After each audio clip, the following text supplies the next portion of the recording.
Welcome to The Sound of Economics, a podcast from Bruegel, the Brussels-based economic policy think tank. I'm Giuseppe Porcaro, and joining me for this episode is our senior fellow André Sapir and Uri Dadush, non-resident scholar here at Bruegel, joining on the phone from Washington, D.C. They're going to discuss President Trump's announcement to apply a 25% tariff on all steel and a 10% tariff on all aluminium imports into the United States. I leave the floor to André to take off the conversation. Thank you, Giuseppe.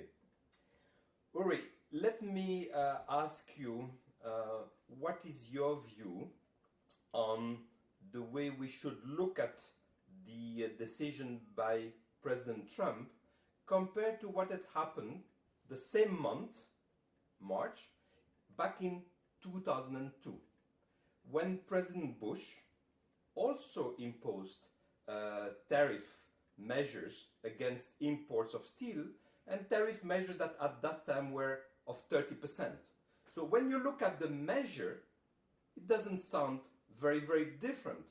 And at that time, the EU was obviously not very happy, but did follow with procedures going to the WTO, and eventually it was resolved in a manner after a year and a half when the US withdrew the measure. It was not a trade war, it was a clash in the steel sector.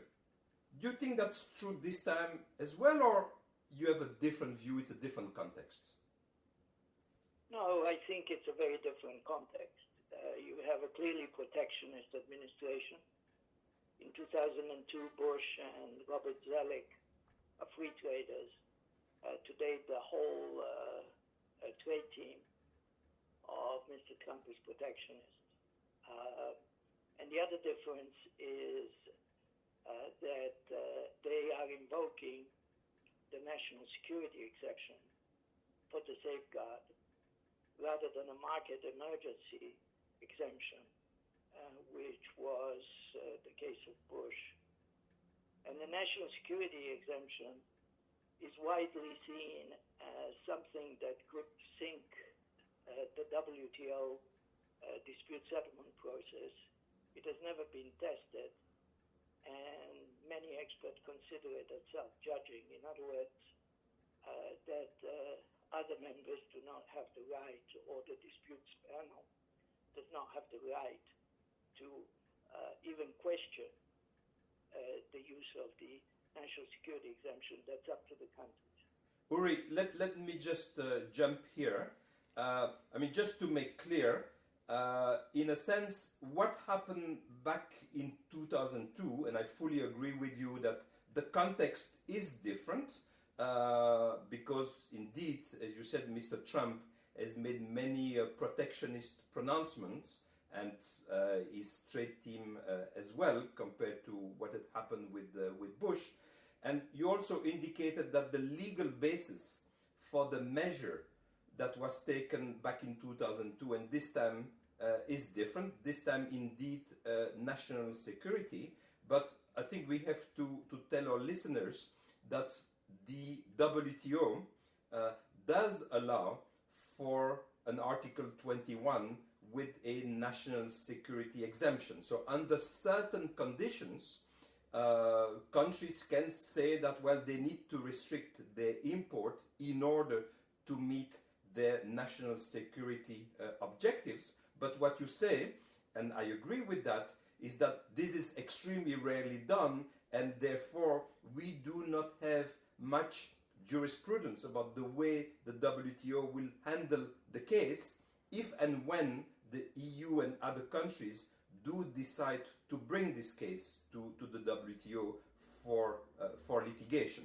But it's not because it's national security that it's per se WTO illegal. It's potentially the way it is being applied, this rationale, which is a rationale present at WTO, the way that the administration has applied it, that could create problems. Do you agree with that? Absolutely, especially since there is universal recognition that the invocation of national security in this case is a pretext. there is no plausible national security case for restricting steel imports from allies.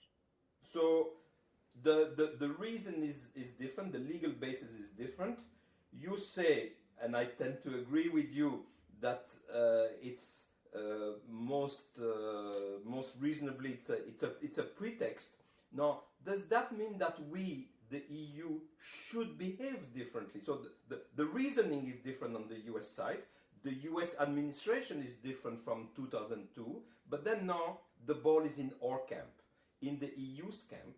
And back in 2002, we did bring, in March 2002, we did bring a case along with other countries that were affected by the Bush measures on steel. We did bring a case to the WTO, and eventually in November 2003, the WTO did say that yes, the US measures were in violation of its commitments and gave the green light to the EU and to other countries to take measures in retaliation.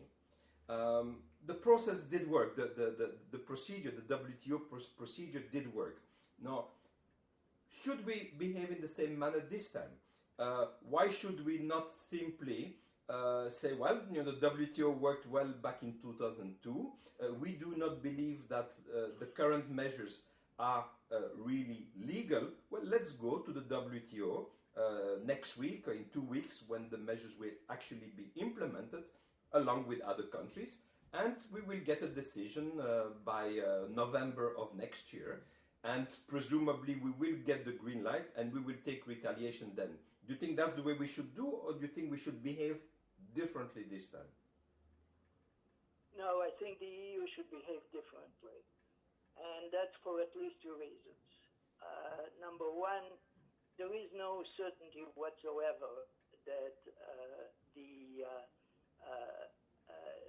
dispute settlement will pronounce on this issue. It may even decide not to take up the issue on the grounds that it is not competent, that is,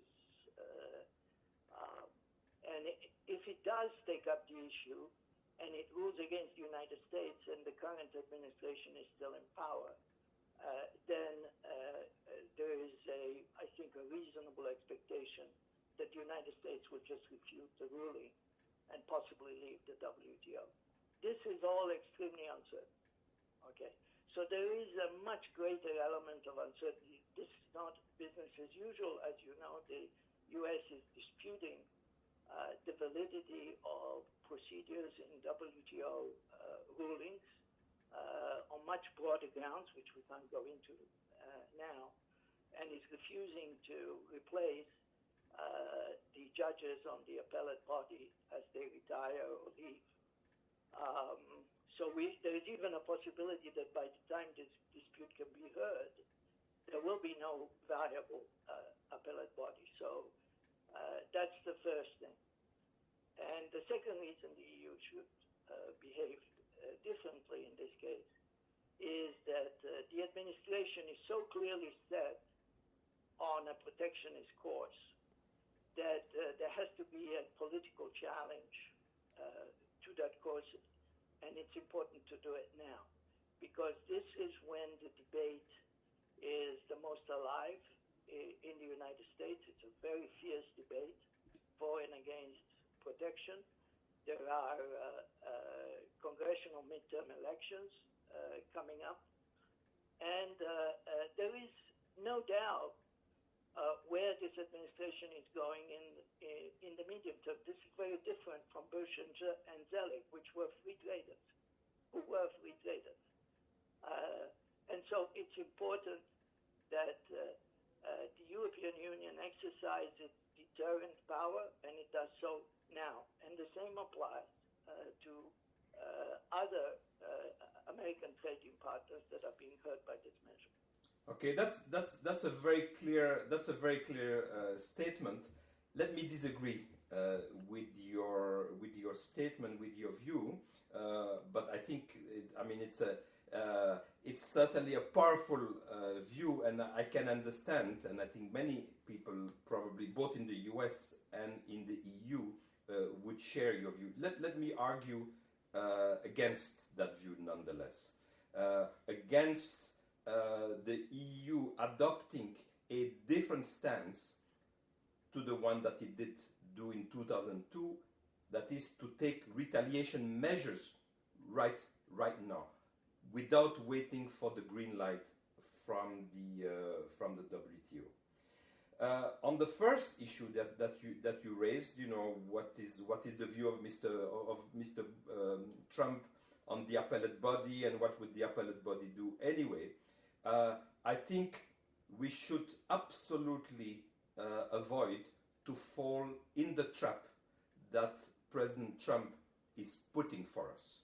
There is no doubt, as you said, that Mr. Trump has very low regard on WTO rules, has very low regard on the appellate body, and would love nothing more, as he said last week, than a trade war, and a trade war with, bilateral trade war with each of the partners of the US, and in particular with partners from the US, which, like the EU, have a trade surplus with the United States. So I think there's no doubt about that. But we, the EU, we have said on many occasions, at the highest level, not just the Trade Commissioner, not just the President of the Commission or the President of the European Council, the heads of states and of government of the European Union have stated on several occasions that the multilateral system is of highest importance for the EU. And I think that we should not fall in this trap that to say that, well, he has intentions that are damaging intentions, and based on his intentions and on the measures that he took yesterday, that may actually prove to be either compatible or not compatible with the WTO, we take retaliatory measures that would not be compatible with the WTO process, and we would sort of disregard the appellate body and the dispute settlement mechanisms. That is, we would say to the US, look, we don't care also about the dispute settlement, and we would basically invite him to implement what he would do. Immediately would say, well, here, the champions of multilateralism, they themselves don't believe in the system, so why should I? And then, obviously, we would be in major problems. So I think we have to look at what is our key objective, and our key objective is that we want the multilateral system to survive President Trump. Now, sure, he's intended to destroy it, but I think that's why it's important for us to discuss with other nations of the world, and to keep cool here, to keep more calm, and not to take the bite and to immediately respond with another bite, but just say, let's take this as a trade dispute in steel. And yes, we know who Mr. Trump is, and we know what is perhaps his ulterior motive, but let's not give him an excuse for implementing systemic decisions on the destruction of the WTO system that we, the Europeans, we would be the first victim of. Thanks a lot, André, and thanks a lot, Uri. That brings us to the end of this episode, and we've been very glad to have you all with us for the Sound of Economics. If you log onto our website, www.bruegel.org, you will find our blogs on the issue, as well as more of Bruegel's works, including blogs and papers written by our scholars, as well as the previous installments of this podcast. I hope you'll join us next time for the Sound of Economics. Until next time, bye.